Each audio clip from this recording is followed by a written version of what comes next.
Hello बच्चों, You are so welcome back to the platform of Physics Wala, and this is your very own PACE batch. And I am Tina Chopra, your zoology mentor. So guys, we have started with the second chapter of human physiology, that is body fluids and circulation, and this is lecture 4. Before this, we have read about blood components, blood groups, and yesterday we studied about the structure of heart. आज हम पढ़ने वाले हैं how does this heart pump blood, how does heart beat, how does this heart actually work inside our body.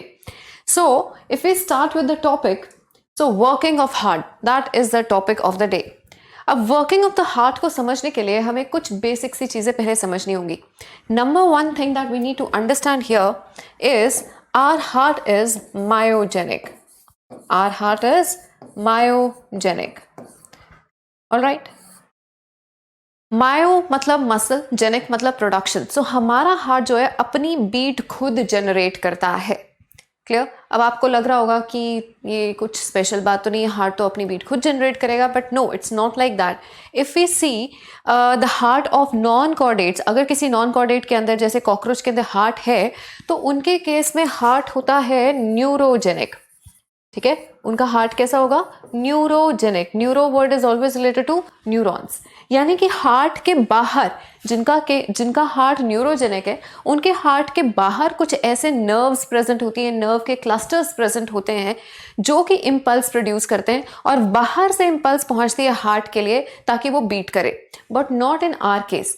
हमारे case में जो heart है वो खुद अपनी इम्पल्स प्रोड्यूस करेगा. Is it clear? So हमारा हार्ट क्या हुआ? Myogenic means the heart impulse. So the impulse is produced within the heart. Is produced within the heart. Is that clear? So chordates के अंदर आपको जो हार्ट मिलेगा that will be myogenic. Myo का मतलब muscle. So the muscle, cardiac muscle is itself producing the impulse. We'll see where it exactly produces that impulse.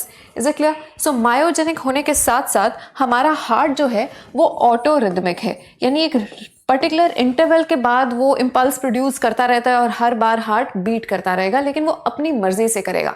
But yes, having said that, आपके brain का इसमें definitely role होता है. Brain इसको regulate कर सकता है. ब्रेन हार्ट को बोल सकता है कि अब ज़्यादा कर दो हार्ट बीट, ज़्यादा बार पंप करो क्योंकि ज़रूरत ज़्यादा है. तो वील सी कि कब कब वो बोलेगा, लेकिन जो बीट जनरेट होनी है, जो इम्पल्स जनरेट होनी है, वो हार्ट से जनरेट होनी है.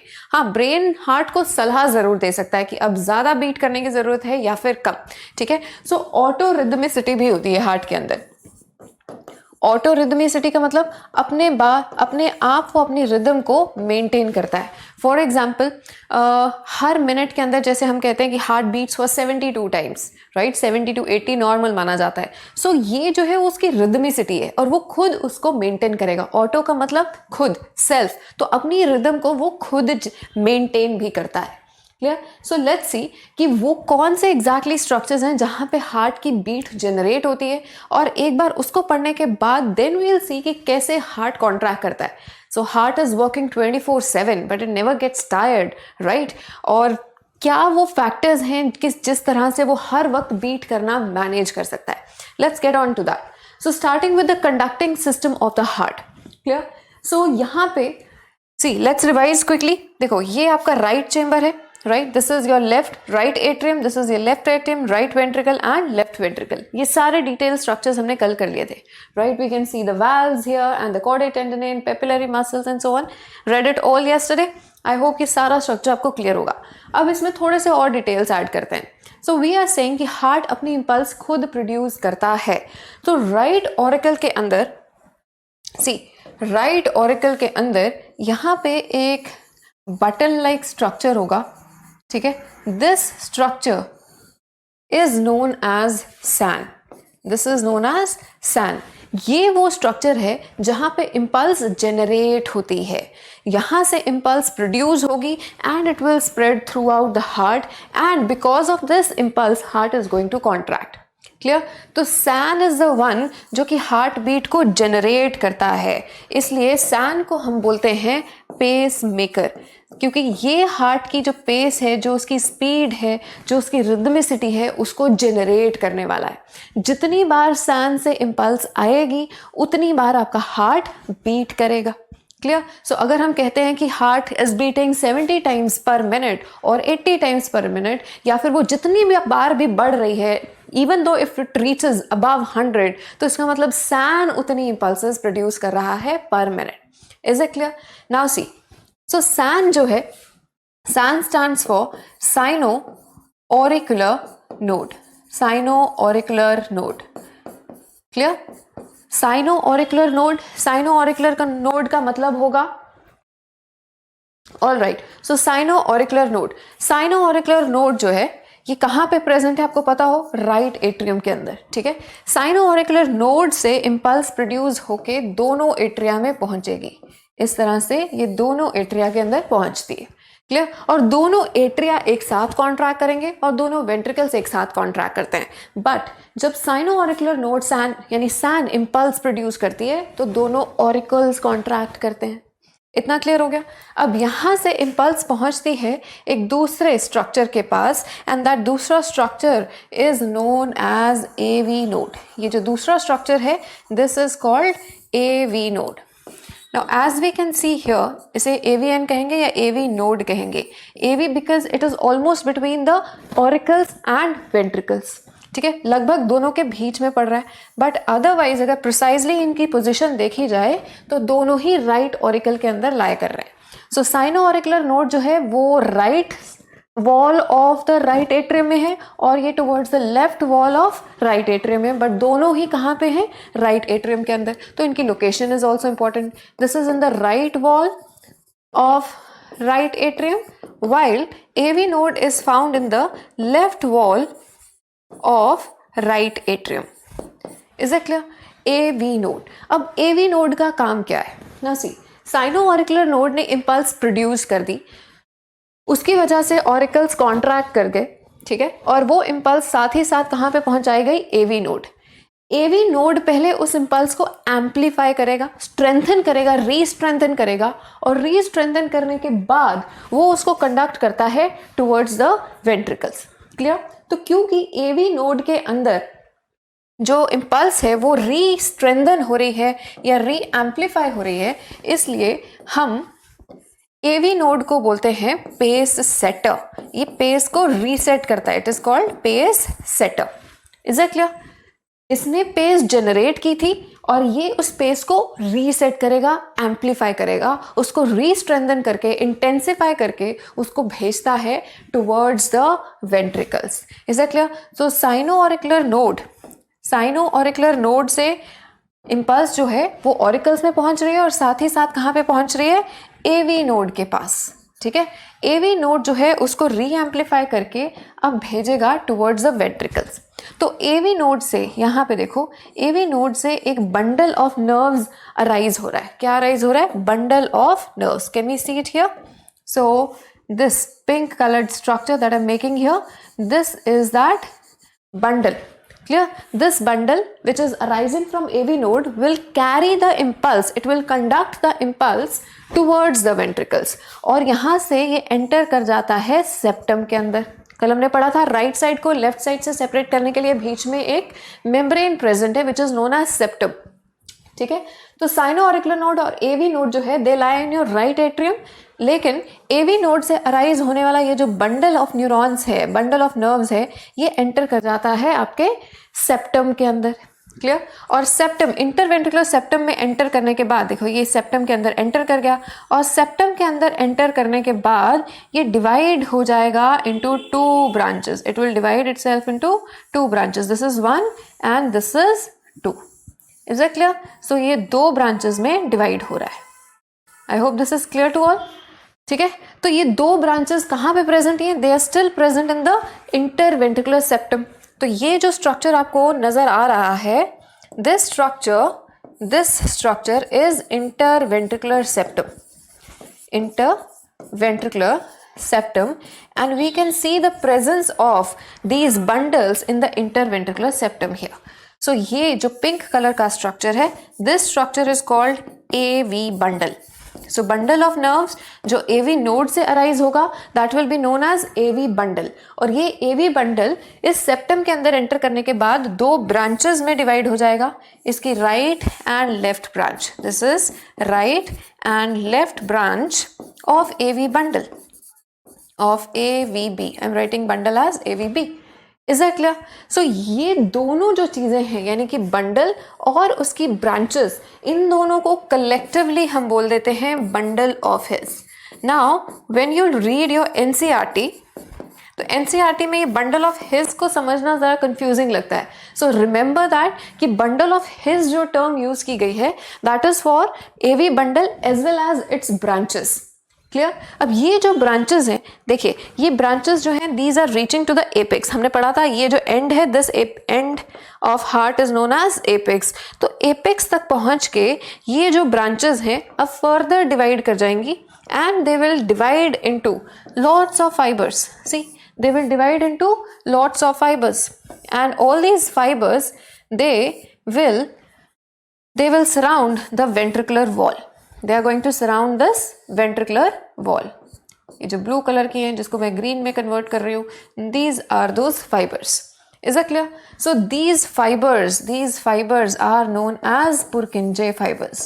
In the name of scientists, ये वही पुरकिंजे है जिसने कि प्रोटोप्लाज्म भी स्टडी किया था, Purkinje fibres. Is that clear? So देखो हुआ क्या, एवी नोड सैन से इम्पल्स प्रोड्यूस हुई. ठीक है, जितनी बार सैन इम्पल्स प्रोड्यूस करेगा आपके एट्रिया कॉन्ट्रैक्ट करेंगे, वहां से दोनों एट्रिया कॉन्ट्रैक्ट हो रहे हैं और इम्पल्स और कहाँ पहुंच रही है आपके एवी नोड के पास. एवी नोड उसको री एम्पलीफाई कर देता है, री एम्पलीफाई करके उसको कंडक्ट करेगा towards the AV bundle. AV bundle दो ब्रांचेस में डिवाइड हो जाता है. ठीक है, one will divide towards the apex to form Purkinje fibres, other will also divide to form Purkinje fibres. एक तरफ के पुरकिंजे फाइबर्स लेफ्ट वॉल को कवर करेंगे, दूसरी साइड के पुरकिंजे वॉल्स राइट वॉल को कवर करेंगे. यानी वॉल ऑफ वेंट्रिकल्स के आसपास एक जाल बनने वाला है, एक नेटवर्क ऑफ फाइबर्स बनने वाला है. और वही जो नेटवर्क ऑफ फाइबर्स है that is going to conduct the impulse to the ventricles, और फिर वो वेंट्रिकल्स कंट्रैक्ट करते हैं. Is that clear? सो अब इंपल्स देखो किस किस ऑर्डर में जा रही है, ट्रांसफर कैसे हो रहा है इस इंपल्स का. सबसे पहले साइनो-ऑरिकुलर नोड पे गया, साइनो-ऑरिकुलर नोड से एट्रियल मसल्स में गया. ऑफ कोर्स, ठीक है, एट्रियल मसल्स कॉन्ट्रैक्ट हुए, ये कॉन्ट्रैक्ट करते हैं, और साथ ही साथ ये इंपल्स कहाँ पहुंच जाती है, एवी नोड के पास. राइट और आप सीधा ऐसे भी कह सकते हो एवी यहाँ से एट्रियल मसल्स में गई, या इधर से सीधी कहाँ चले गई, एवी नोड के पास. क्लियर?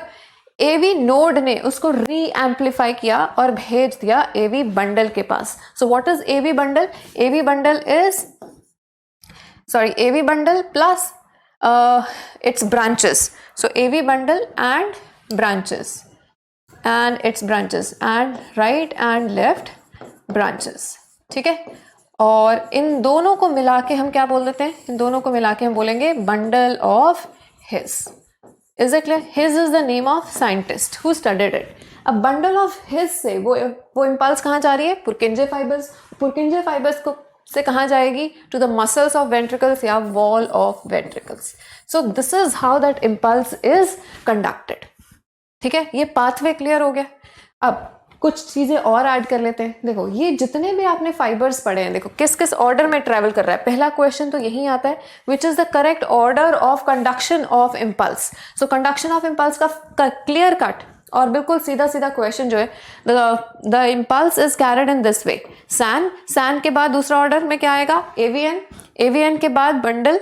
ठीक है, बंडल के बाद the right and left bundle, उसकी ब्रांचेस. ठीक है, and then to the Purkinje fibres, and Purkinje fibre से वो कहाँ चली जाती है, to the wall of ventricles, to the wall of ventricles. Is it clear? All right. So this is the conducting system of heart. Clear है? Now see, यहाँ पे एक जो दूसरा क्वेश्चन बनता है वो दूसरा क्वेश्चन ये है कि क्योंकि इम्पल्स ट्रैवल हो रही है तो ये जितने भी आपने कंडक्टिंग सिस्टम, ये जितने भी आपने स्ट्रक्चर्स पढ़े हैं, ये फाइबर्स पढ़े हैं, ये फाइबर्स क्या न्यूरॉन्स हैं? क्योंकि जब भी इम्पल्स की बात आती है the first thing we think of is that they should be nerve fibres. Now please correct yourself and add to your knowledge कि ये जितने भी आपने स्ट्रक्चर्स पढ़े हैं ये सारे मॉडिफाइड कार्डिक मसल फाइबर्स होते हैं. यहाँ पे नर्व्स प्रेजेंट नहीं है. नर्व्स नो डाउट ब्रेन से ज़रूर आएंगी जो कि मैसेज लेके आएंगी कि अब हार्ट बीट को इंक्रीज कर दो या डिक्रीज कर दो, लेकिन ये जो कंडक्टिंग सिस्टम आपने पढ़ा है इट इज़ मॉडिफाइड. मनमर्जियाँ शुरू इसकी. चलिए, it is made up of modified cardiac muscle fibres. Modified cardiac muscle fibers. It is not nerve fibers. Cardiac muscle fibers. Is that clear? Chalo. So this is the conducting system of heart. Now we'll see कि ये conducting system जो है किस किस तरह से contraction करवाएगा और हर एक चेम्बर की contraction से क्या क्या चीज़ें होंगी, क्या क्या events होंगे, blood कहाँ से कहाँ जाने वाला है. Clear? Now let's come on to that. See, so this whole set of events which is going to take place as a result of impulse production by SAN is known as a cardiac cycle. यानी जब SAN ने एक impulse produce करनी है तो as a result जो सब कुछ होगा, ठीक है, इससे पहले कि दूसरी impulse प्रोड्यूस करे, तो दो impulses के बीच में जो सारे events होने हैं उन सारे impulses को हम क्या कहते हैं collectively? Cardiac cycle. Cardiac means heart, heart का एक cycle कहाँ से शुरू होता है? SAN के इम्पल्स प्रोड्यूस करने से. क्लियर? तो जो सारे इवेंट्स होंगे they will be known as cardiac cycle. So it is the set of events which follow the impulse production by SAN. Is that clear? Impulse production by SAN. Is it clear? Which follow the impulse production by SAN. Clear? So all these set of events are known as cardiac cycle. या ऐसे कह सकते हो कि वो events जो दो successive impulses के बीच में होने वाली हैं उनको हम बोलेंगे cardiac cycle. अब कार्डिक साइकिल यानी इम्पल्सेस कितनी प्रोड्यूस होती हैं? जितनी बार आपका हार्ट बीट होता है, यानी हार्ट एक्चुअली कितनी बार बीट होता है जितनी बार इम्पल्सेस प्रोड्यूस होंगी. Now let's calculate simple mathematics. एक मिनट में कितने सेकंड्स है? 60 सेकंड्स. ऑन एवरेज आपका हार्ट कितनी बार बीट कर रहा है? 72 टाइम्स. तो इसको अगर हम डिवाइड कर लें तो हमें मिल जाता है कि एक बीट जो है वो कितनी देर चलने वाली है. सो एक जो साइकिल है वो कितनी देर चलने वाला है? That is for 60 upon 72. So that will give us 60 plus m upon 72, 0.8 seconds. It will form 0.8 seconds. तो 0.8 seconds का एक साइकिल रहने वाला है. ठीक है, यानी दो सक्सेसिव इम्पल्सेस के बीच में कितना टाइम गैप है? 0.8 seconds. Clear? Now let's see 0.8 seconds में होना क्या है. इस पूरे साइकिल को हम क्या बोलेंगे? Cardiac cycle. रेपिटेटिव साइकिल है, so I'm going to draw it in the cyclic form. Now see, बात है कि हार्ट आपका पॉइंट हर मिनट या 24/7 किस तरह से बीट करता है. सो बात यह है कि आपका हार्ट 0.4 सेकेंड्स के लिए रेस्ट करेगा यानी रिलैक्स करेगा एंड बाकी के 0.4 सेकेंड्स के लिए it is going to contract. Clear? So क्योंकि वो आधा टाइम रेस्ट करता है, आधा टाइम कॉन्ट्रैक्ट करता है, इसलिए it is able to work 24/7. Clear? So moral of the story कि रेस्ट करना भी ज़रूरी है. ठीक है, all work and no play it will make you a boring person, it will decrease your efficiency. So ज़रूरी है कि आप रेस्ट भी करें. चलिए देखें, अब देखते हैं. सो ओवरऑल जो 0.8 सेकेंड का साइकिल है इसको हम 3 पार्ट्स में डिवाइड करेंगे. सबसे पहले तो 2 पार्ट्स में डिवाइड करने वाले हैं. देखो ये जो साइकिल है, ठीक है, वील डिवाइडेड इनटू 2 पार्ट्स. इसमें से देखो, इसमें से 0.4 सेकेंड्स के लिए it is going to relax. ठीक है, और बाकी के 0.4 सेकेंड्स के लिए it is going to contract. अब सबसे पहले सारे के सारे चेंबर्स, स्टोरी यहां से शुरू करेंगे कि सारे के सारे चेंबर्स जो हैं वो रिलैक्स्ड स्टेट में. क्लियर? जब सारे चेंबर्स यानी दोनों ऑरिकल्स और दोनों वेंट्रिकल्स कॉन्ट्रैक्ट कर रहे हैं, उस टाइम उस फेज को हम बोलेंगे कंप्लीट कार्डियक डायस्टोल। अच्छा, पहले एक चीज क्लियर कर देते हैं कि जो रिलैक्सेशन की स्टेज है, रिलैक्सेशन ऑफ हार्ट को हम बोल देते हैं डायास्टोल। ठीक है, रिलैक्सेशन के लिए क्या टर्म यूज करेंगे? डायास्टोल। एंड कॉन्ट्रैक्शन के लिए जो टर्मिनोलॉजी अब हमने यूज करनी है, that is systole. Clear? That is systole. So अगर पूरा हार्ट रिलैक्स कर रहा है, we are going to call it joint diastole. Clear? और अगर ऑरिकल्स कंट्रैक्ट करते हैं, तो अगर रिलैक्स करते हैं तो रिलैक्सेशन के लिए है डायस्टोल। जो रिलैक्स करेगा वैसा डायस्टोल है। All the chambers are in the relax state, we'll call it joint diastole. Auricles relax करते हैं, ऑरिकुलर डायस्टोल। वेंट्रिकल्स रिलैक्स करेंगे, वेंट्रिकुलर डायस्टोल। क्लियर? इसी तरह से सिस्टोल। बट सिस्टोल के केस में पूरा का पूरा हार्ट एक साथ कंट्रैक्ट नहीं करता, so there is nothing called joint systole. Clear? So there is either auricular systole or it is ventricular systole. Is that clear? चले, so आगे देखते हैं। और so now see, यहाँ 0.4 seconds के लिए पूरा का पूरा heart is going to relax. Clear? So we have a term for it known as, we call it joint diastole. We are going to call it joint diastole या फिर complete cardiac diastole. Call it anything. ठीक है? अब देखो, बाकी के 0.4 seconds के लिए it is going to contract. इसमें से 0.1 सेकेंड्स के लिए, सिर्फ 0.1 सेकेंड के लिए, देखो 0.1 सेकेंड के लिए heart is going to, 0.1 second के लिए सिर्फ एट्रिया जो है वो कॉन्ट्रैक्ट करेगा। So this is known as auricular systole या एट्रियल सिस्टोल। Auricular systole. ठीक है, कितनी देर के लिए? 0.1 सेकेंड्स के लिए। डन। और बाकी के 0.3 सेकेंड्स के लिए आपके ventricles are going to contract, so we are going to call it ventricular systole. We will call it ventricular systole. Clear? अब ये क्यों हो रहा है, कैसे हो रहा है, ये अभी हम पूरी स्टोरी जानने वाले हैं। Is that clear to all? ठीक है, सो जॉइंट डायस्टोल, जब पूरा का पूरा हार्ट इज रिलैक्स एंड बाकी के 0.4 सेकेंड्स के लिए it is going to contract turn by turn. पहले एट्रिया कॉन्ट्रैक्ट करेंगे 0.1 सेकेंड के लिए एंड 0.3 सेकेंड्स मिलते हैं आपके वेंट्रिकल्स को कॉन्ट्रैक्ट करने के लिए। क्लियर? नाउ सी, स्टोरी कहाँ से शुरू होती है? स्टोरी शुरू होती है कि पूरा का पूरा हार्ट जो है वो आपका रिलैक्स कर रहा था। ठीक है, so it was in this joint diastole. Joint diastole के बाद 0.4 सेकेंड्स खत्म होते ही सैन ने इम्पल्स प्रोड्यूस की। ठीक है, सैन ने इम्पल्स प्रोड्यूस की, तो तुम्हें पता है दोनों ऑरिकल्स कंट्रैक्ट किए होंगे और इसीलिए उसको क्या बोल दिया हमने? Auricular systole. कितनी देर मिलती है उसे कॉन्ट्रैक्ट करने के लिए? सिर्फ 0.1 सेकेंड, क्योंकि 0.1 सेकेंड में ही सैन से इम्पल्स पहुंच जाएगी आपके AVN तक। सैन से इम्पल्स AVN तक कितनी देर में पहुंच जाएगी? 0.1 सेकेंड्स में। और 0.1 सेकेंड के बाद, यानी जब AVN के पास, AV नोड पेस सेटर के पास इम्पल्स पहुंचती है, तो वो उसको एम्पलीफाई करके कहाँ पहुंचाना शुरू कर देता है, कहाँ कंडक्ट करता है? Towards the ventricles, and that is why your ventricles start contracting. ठीक है, वेंट्रिकल्स ने कॉन्ट्रैक्ट कर लिया, उसके बाद दोबारा से पूरा का पूरा heart will go in a state of rest, that is known as complete cardiac diastole और जॉइंट डायस्टोल। क्लियर है?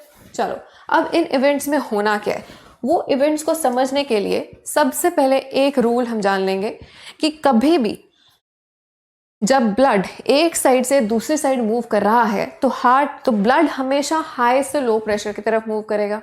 नंबर 1। ठीक है, तो ब्लड जिधर से भी आगे की तरफ जा रहा है, इसका मतलब जहां से मूव करना शुरू किया वहां पे पॉजिटिव प्रेशर था। क्लियर?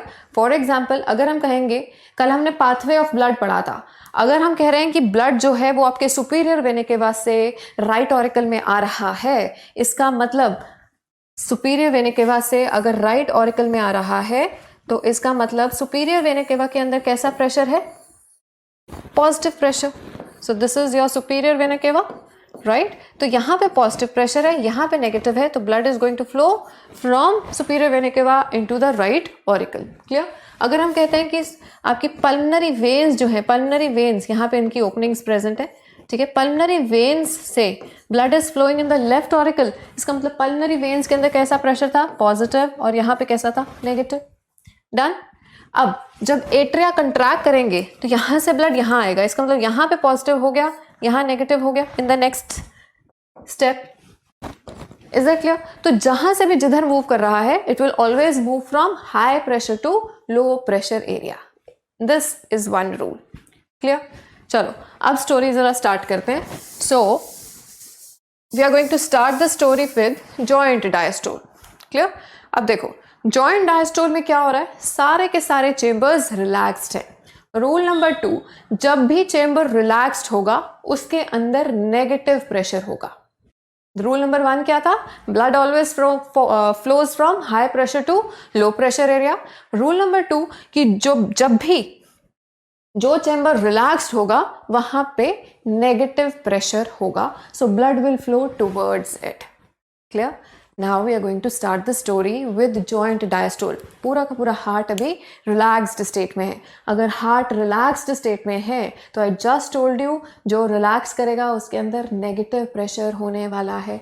सो जॉइंट डायस्टोल में point number 1, all the chambers are relaxed, right? All chambers relaxed, all chambers relaxed हैं तो हार्ट के अंदर कैसा प्रेशर है, negative pressure, negative pressure inside heart, right? Inside heart. Clear? So अगर negative pressure है heart के अंदर तो ब्लड कहाँ जाएगा, टुवर्ड्स द हार्ट। ठीक है, तो देखो जॉइंट डायस्टोल में क्या होगा, blood is going to flow from, blood will flow from body through superior vena cava, inferior vena cava, coronary sinus, right? तो blood is going to flow towards this right auricle and इसी तरह से यहाँ pulmonary vein से it is going to flow into the left auricle. This is right auricle, this is left ventricle, left auricle, sorry. ठीक है, और क्योंकि relaxed state में है तो इसकी tricuspid और इसकी bicuspid valves जो है वो open होती है। ठीक है, सो इसके tricuspid and bicuspid valves are open. अगर ट्राइकस्पिड बाइकस्पिड वाल्व्स ओपन हैं तो सिंपल सी बात है कि जो ब्लड आपके ऑरिकल्स में आ रहा है वो नेचुरली नीचे जाएगा under the effect of gravity. ठीक है, सो देखो, सो 70% जो आपकी वेंट्रिकल्स की फिलिंग है वो कहाँ हो जाएगी, इसी दौरान, वो हो जाएगी इसी दौरान। देखो स्टेप 1 में चेंबर्स रिलैक्स्ड है, हार्ट के अंदर नेगेटिव प्रेशर है, so blood is flowing towards the heart. Right side से डीऑक्सीजनेटेड ब्लड आ रहा है, लेफ्ट साइड से ऑक्सीजनेटेड ब्लड आ रहा है। ठीक है, कहाँ जा रहा है, राइट ऑरिकल में, और इधर से लेफ्ट ऑरिकल में। क्योंकि वाल्व्स ओपन है बिकॉज ऑफ नेगेटिव प्रेशर, ठीक है, तो वो वाल्व्स को क्रॉस करता हुआ ब्लड कहाँ जाएगा, आपके वेंट्रिकल्स में। तो इनफैक्ट 70% जो वेंट्रिकल्स की फिलिंग है वो इसी दौरान हो जानी है। वो कहाँ हो जाएगी, इसी दौरान। So point 1 was chambers relaxed, negative pressure, TV और BV tricuspid valve and bicuspid valve open है। ठीक है, blood is coming into the ventricles, blood filling into पहले ऑरिकल्स, और ऑरिकल से कहाँ जा रहा है वो, वेंट्रिकल्स में, एंड ऑरिकल्स से वेंट्रिकल्स में। इनफैक्ट वेंट्रिकल्स की फिलिंग कितनी हो जाएगी इस दौरान, 70% ventricular filling occurs during this phase. Is it clear? अब क्योंकि ब्लड धीरे धीरे आराम से ऊपर से नीचे आ रहा था, ठीक है, तो ये जो फिलिंग होगी ये बहुत ही स्लो हो रही है, there is no pressure from above. ठीक है, अंडर ग्रेविटी वो नीचे आराम से नीचे झरने की तरह बह रहा है। Is that clear? चलो अब देखो, और इस दौरान TV and BV are open, but इस दौरान आपकी जो सेमील्यूनर वाल्व्स हैं, ये आपकी पल्मनरी आर्टरी है, ये एओर्टा है। ठीक है, तो ये जो सेमील्यूनर वाल्व्स हैं these are definitely closed. Done. So blood कहाँ आ रहा है, सिर्फ वेंट्रिकल्स में। इतना क्लियर हो गया? सो ये सब कुछ होने में कितना टाइम मिलता है हार्ट को, 0.4 सेकेंड। सो 0.4 सेकेंड्स के लिए वेंट्रिकल्स की फिलिंग होगी, और कैसे होगी, स्लो होगी। डन। Moving ahead. अब 0.4 सेकेंड्स खत्म होते ही तुम्हें पता है क्या हो रहा है, 0.4 सेकेंड्स, देखो यही साइकिल था हमारा। ओके, जस्ट अ सेकेंड, देखो 0.4, this is the cycle. So 0.4 seconds के लिए जॉइंट डायस्टोल चला। 0.4 सेकेंड्स खत्म होते ही सैन ने इम्पल्स प्रोड्यूस कर दी। सैन के इम्पल्स प्रोड्यूस करते ही क्या होगा, सैन के इम्पल्स प्रोड्यूस करते ही एट्रियल सिस्टोल होगा। डन। अब एट्रियल सिस्टोल देखो, so this was the cycle once again. So 0.4 second is done, joint diastole. SAN ने इम्पल्स प्रोड्यूस की, सैन के इम्पल्स प्रोड्यूस करने से क्या होना है, दोनों ऑरिकल्स एक साथ कॉन्ट्रैक्ट करेंगे। So now see here, now your auricles are contracting, auricles are going to contract. Auricles अगर कॉन्ट्रैक्ट करेंगे तो जो ब्लड यहाँ पे था वो और तेजी से नीचे जाएगा। पहले तो आराम आराम से नीचे जा रहा है, ठीक है, क्योंकि ऑरिकल्स आर नॉट कॉन्ट्रैक्टिंग। अब ऑरिकल्स पीछे से कॉन्ट्रैक्ट करेंगे तो वो ब्लड रैपिडली फोर्सफुली नीचे जाएगा। तो देखो 70% जो वेंट्रिकल्स की फिलिंग थी वो ऑलरेडी हो चुकी है, वो ऑलरेडी हो चुकी है। जो बाकी की 30% वेंट्रिकल्स की फिलिंग रह गई है वो 30% वेंट्रिकल की फिलिंग होगी now during the atrial systole. जब पीछे से ऑरिकल्स कंट्रैक्ट करेंगे, एट्रिया कंट्रैक्ट करेंगे, now remaining blood will flow into the ventricles. और जो 30% वेंट्रिकल्स रह गए हैं फिल होने के लिए वो कब फिल होंगे, जब एट्रिया कंट्रैक्ट करेगा। Is it clear? So atrial contraction में क्या हो रहा है, 30% वेंट्रिकुलर फिलिंग हो रही है। सो कितना टाइम मिलेगा इसे, सिर्फ 0.1 सेकेंड, क्योंकि 0.1 सेकेंड में ही ये इम्पल्स कहाँ पहुंच जानी है, एवी नोड के पास। तो 0.1 सेकेंड के अंदर देखो, 0.1 सेकेंड के अंदर यहां क्या हुआ, सबसे पहले SAN produces impulse, SAN produces impulse because of which atria contract करेगा, एट्रियल कॉन्ट्रैक्शन या सिस्टोल अकर्स। तो एट्रिया के अंदर कैसा प्रेशर है, positive pressure in atria, pressure in atria, right. तो अब इससे ब्लड आगे जाएगा, so therefore blood goes into the ventricles, ठीक है। और ये जो वेंट्रिकुलर फिलिंग होनी है कितनी हो जानी है, 30% ventricular filling. Is that clear? और ये 30% वेंट्रिकुलर फिलिंग जो हुई है पीछे से फोर्स की वजह से हुई है, क्योंकि एट्रिया कंट्रैक्ट कर रहे हैं। तो ये जो फिलिंग है this is rapid. Are you able to imagine? ठीक है, तो ये फिलिंग कैसे हो रही है, रैपिड हो रही है। तो अब यहाँ पे पॉजिटिव प्रेशर है, अब यहाँ पे पॉजिटिव प्रेशर है, ठीक है, यहाँ पे नेगेटिव प्रेशर है। क्लियर? पिछले केस में क्या हुआ था, पिछले केस में बाहर सेमील्यूनर वाल्व्स वगैरह में पॉजिटिव प्रेशर था और राइट ऑरिकल के अंदर नेगेटिव प्रेशर था। इस तरह से पल्मोनरी वेन्स में पॉजिटिव प्रेशर था, इसके अंदर नेगेटिव प्रेशर था। Is it clear? So pressure changes are going to take place and that will decide the movement of blood flow. So atrial systole is done, atria contract किया, blood गया आगे, 30% ventricle की filling यहाँ पे हो गई है। अब 0.1 सेकेंड मिला था एट्रिया को कंट्रैक्ट करने के लिए, ठीक है। जब एट्रिया कंट्रैक्ट कर रहा है उस वक्त वेंट्रिकल्स क्या कर रहे हैं, वेंट्रिकल्स रिलैक्स कर रहे हैं, क्योंकि अभी तक वेंट्रिकल्स के पास इम्पल्स नहीं पहुंची। इसका मतलब ये भी है कि जब एट्रियल सिस्टोल चल रहा है, एट्रियल सिस्टोल चल रहा है, उस वक्त वेंट्रिकल्स क्या कर रहे हैं, डायास्टोल कर रहे हैं। तो एट्रियल सिस्टोल और ventricular diastole they will match, they will coincide. Is that clear?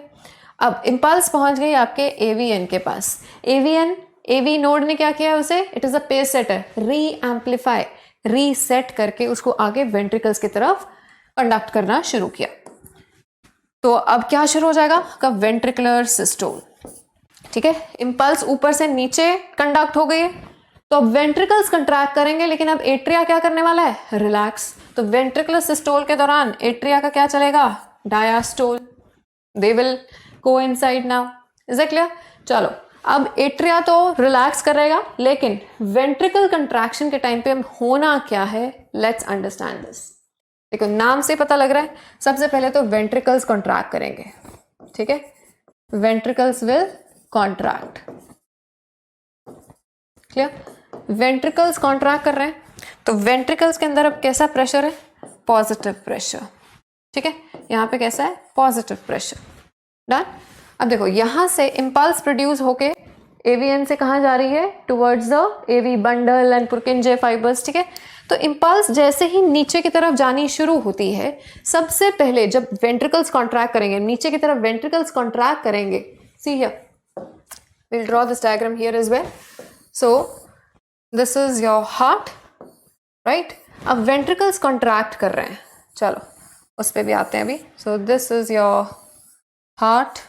Now atria relax कर चुके हैं, अब किसने कॉन्ट्रैक्ट करना है? अब कॉन्ट्रैक्ट करना है आपके वेंट्रिकल्स ने। Ventricles will contract. जब वेंट्रिकल्स कॉन्ट्रैक्ट करेंगे, ठीक है, वेंट्रिकल्स कॉन्ट्रैक्ट करेंगे तो सबसे पहले क्या होगा? सबसे पहले आपके ये ट्राइकस्पिड वाल्व और ये बाइकस्पिड वाल्व जो है ये क्लोज होंगी।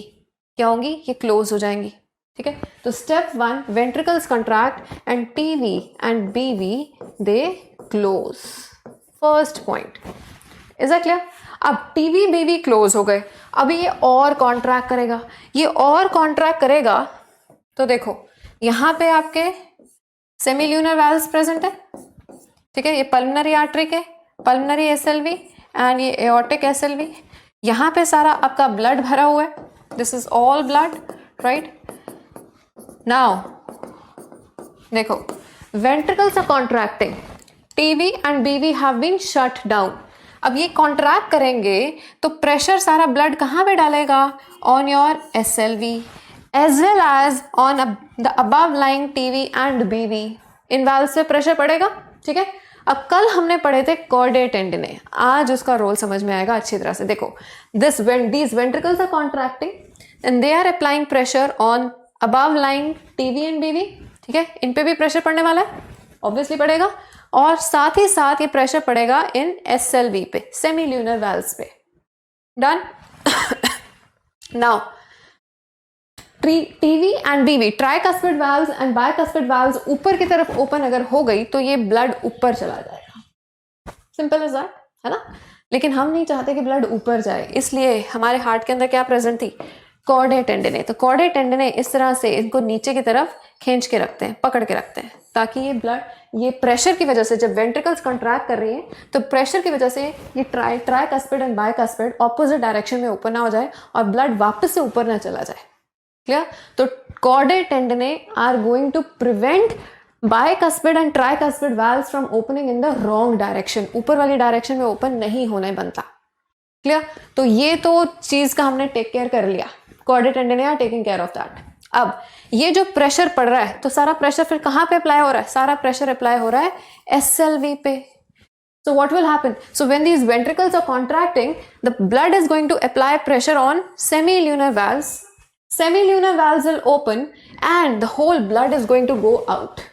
ठीक है, तो पल्मनरी आर्टरी से, यहां से डीऑक्सीनेटेड ब्लड राइट वेंट्रिकल से चला जाएगा लंग्स में, और ये लेफ्ट वेंट्रिकल से ऑक्सीजनेटेड ब्लड एओर्टा से पूरी बॉडी में पंप आउट हो जाएगा। तो वेंट्रिकुलर सिस्टोल के दौरान क्या हो रहा है? वेंट्रिकल्स कॉन्ट्रैक्ट हो रही है। सबसे पहले तो टीवी बीवी बंद हो गई। ठीक है, टीवी बीवी बंद हुई और प्रेशर बढ़ गया। इस पॉजिटिव प्रेशर की वजह से एसएलवी विल ओपन। टीवी बीवी भी ओपन हो सकते थे। अगर किसी के कॉर्डेट टेंडिने खराब हो तो ये ब्लड बाहर जाने के बजाय ऊपर जाएगा। ठीक है, सो प्रॉपर ब्लड का पंप आउट नहीं होगा अगर कॉर्डेट टेंडिने खराब होंगे। लेकिन हम मान रहे हैं कि कॉर्डेट टेंडिने ठीक है, तो किस पे प्रेशर अप्लाई हो रहा है? आपके सेमील्यूनर वाल्व्स पे। तो ये वेंट्रिकल्स कॉन्ट्रैक्ट हुए, सेमील्यूनर वाल्व्स ओपन हुई and blood is pumped out. तो राइट वेंट्रिकल से कहां पंप आउट होगा? पल्मनरी आर्टरी में। लेफ्ट वेंट्रिकल से कहां पंप आउट होता है? एओर्टा में। So blood goes out during ventricular systole. Is that clear? So this is what is happening here. See, so ventricular systole में TV and BV will close. ये जो positive pressure यहाँ पे develop हुआ है ये और बढ़ जाएगा। ठीक है, इस पॉजिटिव प्रेशर की वजह से, see, positive pressure in the ventricles, positive pressure in ventricles, because of which what will happen? Because of which positive pressure की वजह से now pressure is applied on the SLV. SLV open, दोनों chambers की, pulmo SLV भी और aortic SLV भी, they will open and blood goes out. Blood goes out. Clear? कहाँ जाएगा? Pulmonary artery से it will go into the lungs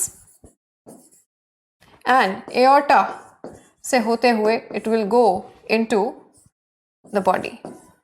So this is deoxygenated blood and this is oxygenated blood. Is that clear? So this is what is going to happen during ventricular systole. अब जब सारा blood बाहर चला गया, अभी भी story बाकी है वेंट्रिकुलर सिस्टोल की, जब सारा ब्लड बाहर चला गया तो वेंट्रिकल्स खाली हो गए। खाली ventricles, empty ventricles will be in the state of contraction for a while. जब एम्प्टी वेंट्रिकल्स कंट्रैक्ट करते हैं तो एकदम से प्रेशर दोबारा से फॉल करेगा. Now pressure will fall. Now listen, हमने कहा जब वेंट्रिकल्स कॉन्ट्रैक्ट कर रहे हैं, एट्रिया क्या कर रहा था इस वक्त? Atria are relaxing. यहाँ पे एट्रिया क्या कर रहे हैं? रिलैक्स कर रहे हैं. एट्रियल डायस्टोल चल रहा है. ठीक है, एट्रिया डायस्टोल कर रहा है तो यहाँ पे प्रेशर कैसा होगा? नेगेटिव. तो इसका मतलब यहाँ ब्लड की फीलिंग अभी भी चल रही है.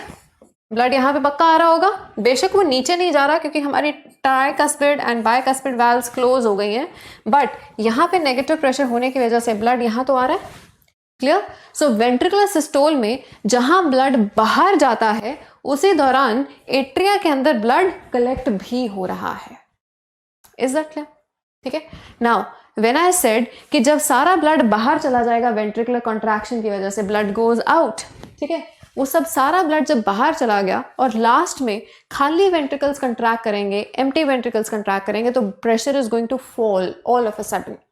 सो because of fall in this pressure, ये tricuspid valves and bicuspid valves एकदम से ओपन होंगी और इसके एकदम से ओपन होने से ये सारा का सारा ब्लड एकदम से नीचे आएगा. Is it clear? So ventricular contraction में देखो क्या क्या हो रहा है. सबसे पहले आपकी ट्राइकस्पिड वाल्व्स क्लोज हुई हैं, फिर वेंट्रिकल्स और कॉन्ट्रैक्ट हुए, पॉजिटिव प्रेशर इतना बढ़ गया कि ब्लड गोज आउट. ठीक है, एसएलवी वाल्व्स को ओपन करके ब्लड गोज आउट. तीसरा, towards the end of the systole, ventricular systole, tricuspid और बाइकस्पिड वाल्व्स ओपन होती हैं क्योंकि प्रेशर एकदम से गिरता है, फॉल करता है. ठीक है, और उस वजह से एट्रिया का सारा ब्लड एकदम से नीचे आएगा. तो दोबारा से वेंट्रिकल की फिलिंग भी शुरू हो जाती है during ventricular systole. Is that clear? ठीक है, एक बार से रिवाइज करें दोबारा. चलो अब सारी चीज़ों को एक साथ बनाते हैं and let's study it. So this is cardiac cycle. So we are going to repeat the process. So this is joint diastole. कितनी देर के लिए चलेगा? 0.4 seconds के लिए. क्या क्या हुआ था इस दौरान? You know that negative pressure है. ठीक है, all relaxed, all chambers relaxed. all chambers अगर relaxed है तो कैसा प्रेशर चल रहा है? नेगेटिव प्रेशर है हार्ट में. ठीक है, inside heart there is a negative pressure. तो जब नेगेटिव प्रेशर है हार्ट की तरफ तो blood will flow towards the heart. So blood flows towards the heart, है ना. और टुवर्ड्स द हार्ट का मतलब सबसे पहले ब्लड कहाँ आएगा? ऑरिकल्स में, और ऑरिकल्स के बाद कहाँ जाएगा? वेंट्रिकल्स में, क्योंकि इस दौरान टीवी एंड बीवी आपके ओपन थे 0.4 सेकेंड्स के लिए. तो वेंट्रिकल्स की फिलिंग इसी दौरान शुरू हो गई है. रादर 70% वेंट्रिकुलर फिलिंग यहाँ पे हो गई. Ventricular filling occurs. ठीक है, और ये फिलिंग कैसे होती है? ये फिलिंग होती है स्लो. ठीक है, इस दौरान देखो स्ट्रक्चर कैसा होगा. So the structure is like this. This is your heart. So TV and BV are open, right. All chambers are relaxed. तो यहाँ से जो ब्लड आ रहा है, क्योंकि यहाँ पे पॉजिटिव प्रेशर है, यहाँ आपकी पल्मनरी वेन्स हैं, ये आपकी सुपीरियर या इन्फीरियर वेना केवा रही होंगी, नीचे भी. ठीक है, सो यहाँ पॉजिटिव प्रेशर है, पॉजिटिव प्रेशर, और यहाँ नेगेटिव प्रेशर है. क्लियर? यहाँ पे भी नेगेटिव प्रेशर है. ये टीवी, ये open, BV, these are also open. Clear? So blood is flowing towards. तो यहाँ से ब्लड आ रहा है इधर, यहाँ से ब्लड जा रहा है इधर, इधर से इधर, इधर से इधर. Is that clear? All right. अब 0.4 सेकेंड्स के खत्म होते ही सैन ने इम्पल्स प्रोड्यूस की. क्लियर? सैन ने इम्पल्स प्रोड्यूस की और ये कितनी देर में भेज देगा एवी नोड के पास? 0.1 सेकेंड. तो इसका मतलब 0.1 सेकेंड है जिस दौरान आपका ऑरिकल्स कॉन्ट्रैक्ट करते हैं. 0.1 सेकेंड. अब ऑरिकल्स कॉन्ट्रैक्ट कर रहे हैं तो we'll call this atrial systole. Clear? अब एट्रिया अगर सिस्टोल करेगा तो उस टाइम पे वेंट्रिकल्स क्या कर रहे हैं? Ventricles are relaxing, ventricular diastole चल रहा है. क्या होगा इस दौरान? इस दौरान आपके auricles are contracting. Auricles contract. अब ऑरिकल्स कॉन्ट्रैक्ट करेंगे तो ऑरिकल्स के अंदर कैसा प्रेशर है? Positive pressure in auricles. ठीक है, in heart, not particularly heart, in auricles. Done. Positive pressure. और इसकी वजह से ब्लड कहाँ जा रहा है, वेंट्रिकल्स की तरफ. So 30% ventricular filling, 30% ventricular filling occurs during this phase. Is it clear? So अब देखो स्ट्रक्चर ऑफ हार्ट कैसा चल रहा है. So I will make it here. Done. So अब auricles are contracting, auricles are contracting. तो यहाँ पे पॉजिटिव प्रेशर है, ये कॉन्ट्रैक्ट कर रहे हैं, दे कॉन्ट्रैक्टिंग, ये कॉन्ट्रैक्ट कर रहे हैं. पॉजिटिव प्रेशर यहाँ नेगेटिव है अभी भी, क्योंकि ये रिलैक्स कर रहा है, दिस इज रिलैक्स्ड. ठीक है, तो यहाँ से ब्लड कहाँ आ रहा है, towards the ventricles. Done. Okay, now see, अब एवी नोड तक इम्पल्स पहुंची, तो एवी नोड को एवी नोड ने एम्पलीफाई किया और एम्पलीफाई करके कहाँ भेज दिया, टुवर्ड्स द वेंट्रिकल्स. तो 0.3 सेकेंड्स अब मिल रहे हैं वेंट्रिकल्स को कॉन्ट्रैक्ट करने के लिए. वेंट्रिकुलर डायस्टोल होगा, सॉरी वेंट्रिकुलर सिस्टोल होगा. और जब वेंट्रिकल्स कॉन्ट्रैक्ट करेंगे तो अब एट्रिया क्या करने वाले हैं, रिलैक्स करने वाले हैं. ठीक है, अब वेंट्रिकल्स जब कॉन्ट्रैक्ट करेंगे, see once again will draw this. So, first of all, these atria are going to relax now. They are relaxing. यहाँ कैसा प्रेशर चल रहा है, नेगेटिव प्रेशर. क्लियर? अब यहाँ से इम्पल्स पहुंचे टुवर्ड्स वेंट्रिकल्स, तो आपके ventricles are going to contract. Ventricles जब कॉन्ट्रैक्ट करेंगे तो सबसे पहले ट्राइकस्पिड एंड बाइकस्पिड क्लोज होती हैं. ठीक है, ट्राइकस्पिड बाइकस्पिड क्लोज हो गई. चलो, so positive pressure in ventricles, clear, tricuspid and bicuspid close. ये पॉजिटिव प्रेशर हो गया. अब यहाँ पे जो पॉजिटिव प्रेशर है, ये पॉजिटिव प्रेशर किस पे पड़ेगा, यहाँ SLV पे. ठीक है, तो SLV ओपन हो जाएंगी. पॉजिटिव प्रेशर हुआ, SLV ओपन. SLV ओपन होंगी तो ब्लड जाएगा बाहर, ब्लड गोज आउट. ब्लड बाहर जाने को कहते हैं इजेक्शन, ब्लड इजेक्शन अकर्स. और तुम्हें पता है कहाँ कहाँ जा रहा है वो, ब्लड का इजेक्शन हो रहा है. ब्लड के इजेक्शन के बाद नाउ सी, अब जब खाली वेंट्रिकल्स कंट्रैक्ट करेंगे तो प्रेशर एकदम से फॉल करेगा. Pressure in ventricles falls, in ventricles fall. और प्रेशर के फॉल करने से अब ये जो टीवी और बीवी हैं ये एकदम से ओपन हो जाएंगे. TV and BV will open. और जो SLV थी ये एकदम से पीछे की तरफ क्लोज होंगी. SLV will close.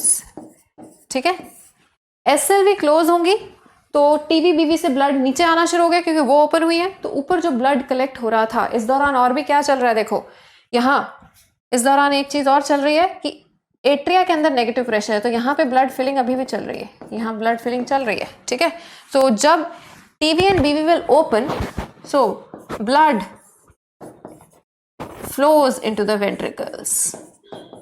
ठीक है, it falls into the ventricles. So ventricle filling will start again. अब आप सोच रहे होगे कि 70% यहाँ हो गई है, 30% यहाँ हो गई है, तो फिर यहाँ कौन सी परसेंटेज है. तो एक्चुअली यहाँ की परसेंटेज और ये मिला के 70% होता है, लेकिन major part of 70 will occur in this phase. तो हम यहीं पे 70 लिख देते हैं, बुक्स में यहीं 70 लिखा होता है, बट अदरवाइज इन दोनों को मिला के it becomes 70%. Is that clear? अब यहाँ पे हम हार्ट साउंड्स की भी बात करेंगे. जब जब कोई वाल्व जो है वो क्लोज होती है, ठीक है, जब जब कोई वाल्व्स क्लोज होंगी, heart is going to make a sound. ठीक है, तो जो हम स्टेथोस्कोप से हार्ट बीट सुनते हैं, धक धक, वो धक धक नहीं है, वो क्या है, लब डब. नाउ सी, जब जब आपकी वाल्व क्लोज होगी, heart is going to produce a sound. देखो कब कब क्लोज हुई है, एक आपकी टीवी एंड बीवी क्लोज हुई, राइट, एंड देन लास्ट में SLV क्लोज हुई. डन. नाउ सी, यहाँ पे लिखते हैं. सो टीवी एंड बीवी क्लोज हो रही है तो फर्स्ट साउंड प्रोड्यूस होगी, this is called lub. This is the first heart sound called lub. जब SLV क्लोज हो रही है तो second sound is produced called dub. Is that clear? First sound because of the closure of AV valves, TV and BV, and then second due to the closure of SLV valves. तो दोनों ही sounds जो हैं, दोनों ही valves का जो closure है वो किस दौरान हो रहा है, वो आपके वेंट्रिकुलर सिस्टोल के दौरान हो रहा है. So first sound is produced towards the beginning of the ventricular systole, while the second sound is produced towards the end of the ventricular systole. Is that clear? ठीक है, चलो आगे देखते हैं. So that was about the heart sounds. तो वो जो धक धक सुनाई देती है वो क्या है? लब एंड डब. अब जरा दोबारा कभी मौका मिले तो सुन के देखना. जब हार्ट साउंड होती है आपकी धक धक, उनमें से पहली साउंड जो है वो थोड़ी कम प्रोमिनेंट होती है और सेकंड जो धक होती है विच इज एक्चुअली डब, वो ज़्यादा लाउड होती है. Is that clear? Try it. मेरे कहने पे हर बात नहीं माननी है, कुछ चीज़ें ट्राई भी करनी है. सो लब जो है वो बेशक इसकी ड्यूरेशन ज़्यादा होती है, लेकिन ये लेस लाउड होती है और ये ज़्यादा लाउड होती है. धक धक. ठीक है, तो सेकेंड धक that is dub, it is more prominent although it is for the lesser duration. Hardly 0.0 seconds का कुछ फर्क होता है, लेकिन ड्यूरेशन इसकी ज़्यादा है और पिच इसकी ज़्यादा है, लाउडनेस इसकी ज़्यादा है. Is it clear? This is a sharper sound. तो सेकंड जो धक होती है वो आपको ज़्यादा क्लियरली और प्रोमिनेंटली सुनाई देती है. So experience that some time again. Clear है? So that was about the cardiac cycle. Done. अब देखो, हर एक जब वेंट्रिकल्स कॉन्ट्रैक्ट करते हैं तो एक एक कॉन्ट्रैक्शन के दौरान, ठीक है, तो सी हियर. सो नेक्स्ट होता है कार्डिक आउटपुट. तो जब वेंट्रिकल्स कॉन्ट्रैक्ट किए और हमने कहा कि ब्लड गोज आउट, तो एक कॉन्ट्रैक्शन के दौरान कितना ब्लड हर एक वेंट्रिकल से बाहर जा रहा है उसको हम कहेंगे स्ट्रोक वॉल्यूम. उसको क्या कहेंगे? Stroke volume. स्ट्रोक का मतलब होता है झटका. तो एक झटके में एक जब कंट्रैक्शन हुई तो कितना ब्लड बाहर गया फ्रॉम ईच वेंट्रिकल. ठीक है, so that is known as stroke volume. Volume of blood pumped out by each ventricle for each heart beat is called the stroke volume. तो 0.8 सेकेंड्स के दौरान कितना ब्लड बाहर गया था. So the value is generally 70 milliliter. Is it clear? This is the value. This is the stroke volume. तो right ventricle ने कितना पंप आउट किया? 70 ml. और लेफ्ट वेंट्रिकल ने कितना ऑक्सीजनेटेड ब्लड पंप किया? 70 ml. Clear? So this is the stroke volume. अब ये तो है एक बीट के दौरान.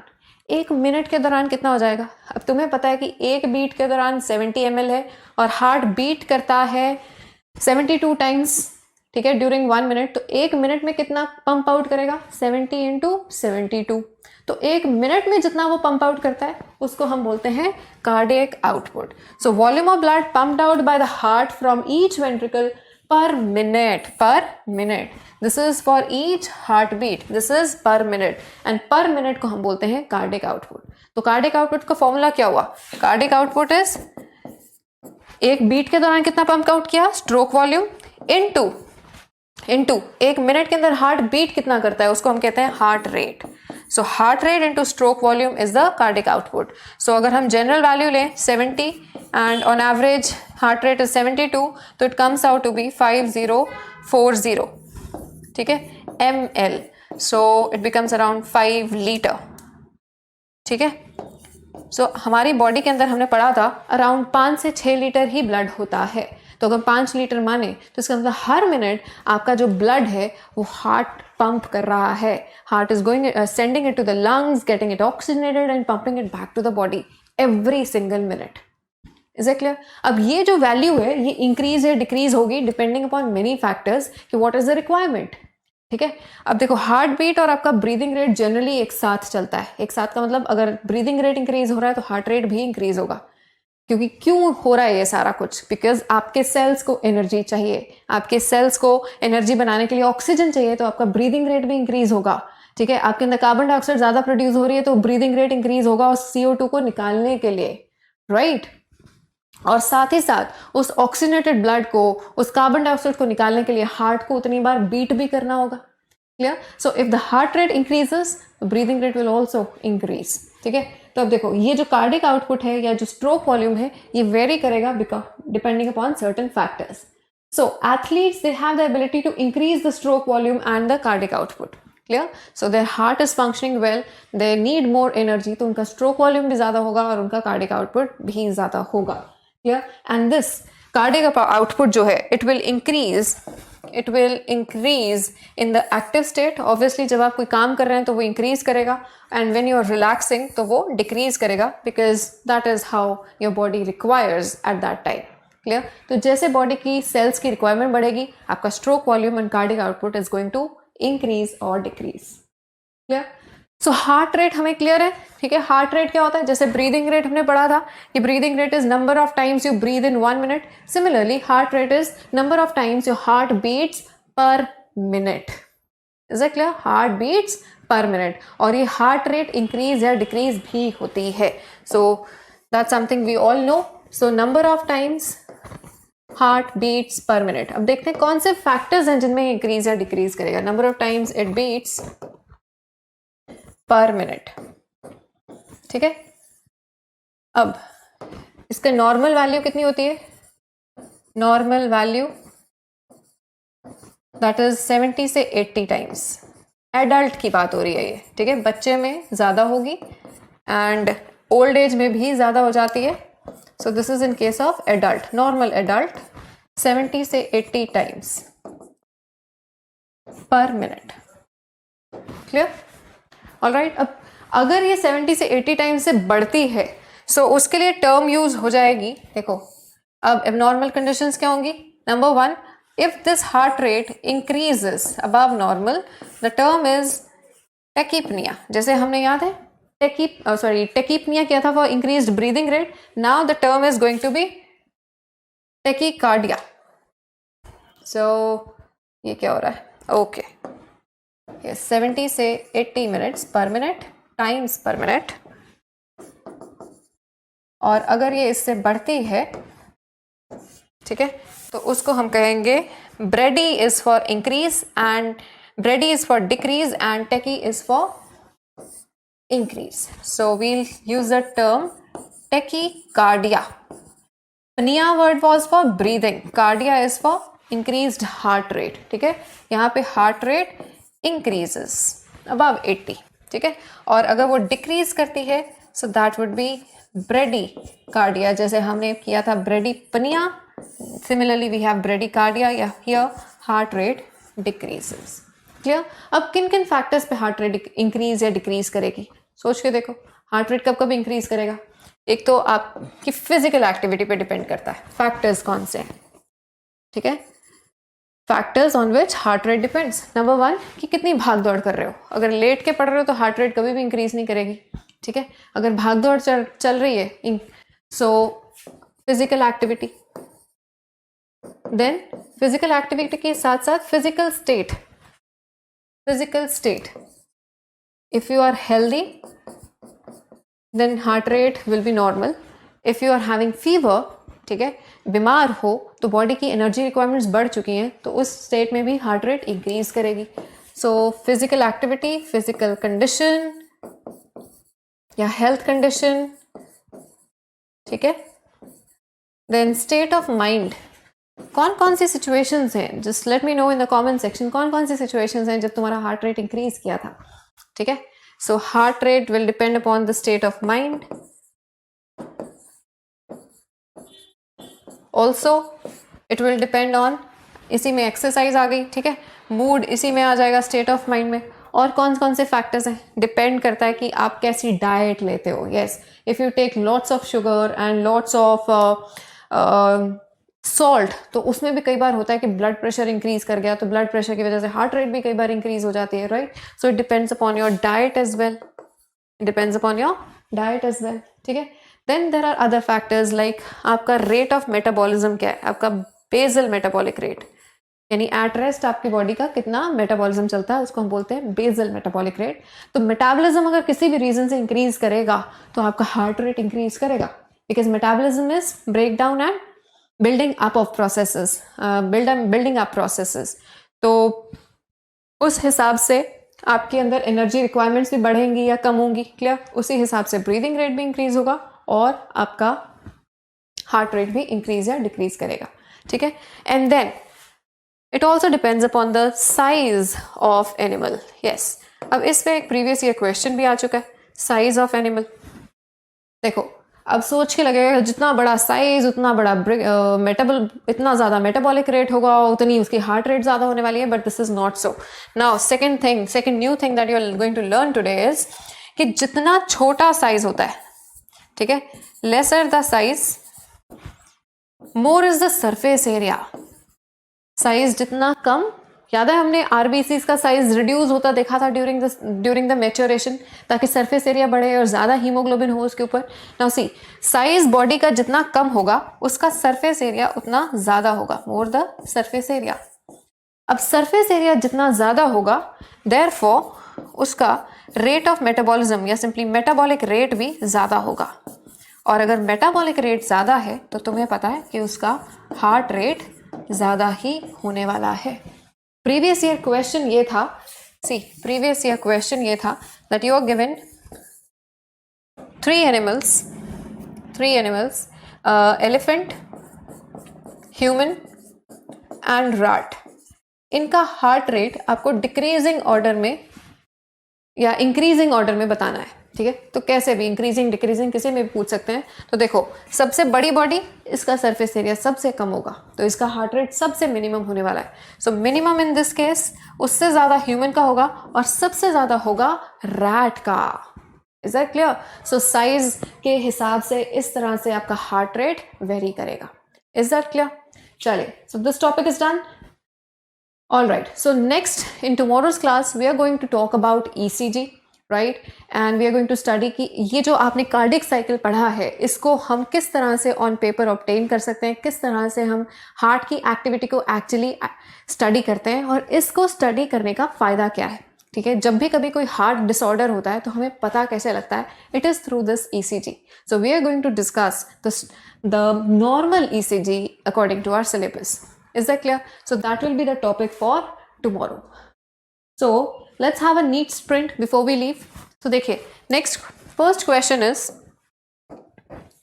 what percentage of ventricular filling is achieved by the atrial contraction? Atrial contraction के दौरान कितना ventricles जो है वो fill हुए थे. By the way, कल जो मैंने questions पूछे थे guys, I've read through your comments and everybody has answered it correctly कि caudate tendon है ना, जो उसके कोलाजिनस थ्रेड्स थे जो वाल्व्स को पकड़ के रखते हैं. सो फर्स्ट और लास्ट का आंसर था कॉर्डेट टेंडन, और बीच का जो क्वेश्चन था कि किसकी मसल्स सबसे ज़्यादा थिक होती हैं, so the answer is left ventricle. So इसी तरह से आप इसका आंसर भी मुझे कमेंट सेक्शन में लिख के बताने वाले हैं. या चले, so what percentage of ventricle filling is achieved by the atrial contraction? तो हमें पता है 70% वेंट्रिकल फिलिंग हो गई थी हमारी जॉइंट डायस्टोल में, और बाकी की 30% किस में हुई थी? कौन कॉन्ट्रैक्ट किया था? Let me know in the comment section. It's a very easy question and I am sure you will be able to answer it. Next, second heart sound during the cardiac cycle is produced by. तो पहली heart sound produce होती है जब TV and BV close होते हैं towards the beginning of ventricular systole, and दूसरी heart sound कब produce हुई थी? जब आपकी SLV क्लोज होते हैं towards the end of your ventricular systole. So simultaneous opening में कोई साउंड प्रोड्यूस नहीं होगी, तो ये तो बिल्कुल कट हो जाते हैं, ठीक है. और इसके दौरान होती है first sound that is lub, but they are talking about the second sound. So answer is simultaneous closure of semilunar valves and this will be during the end of ventricular systole. Clear? चलिए, so ये हम कल study करेंगे. And that is all for today. So in tomorrow's class, we are going to almost complete the chapter. We'll discuss disorders, we'll discuss ECG and all the leftover topics. That is all for today. Until then, keep smiling.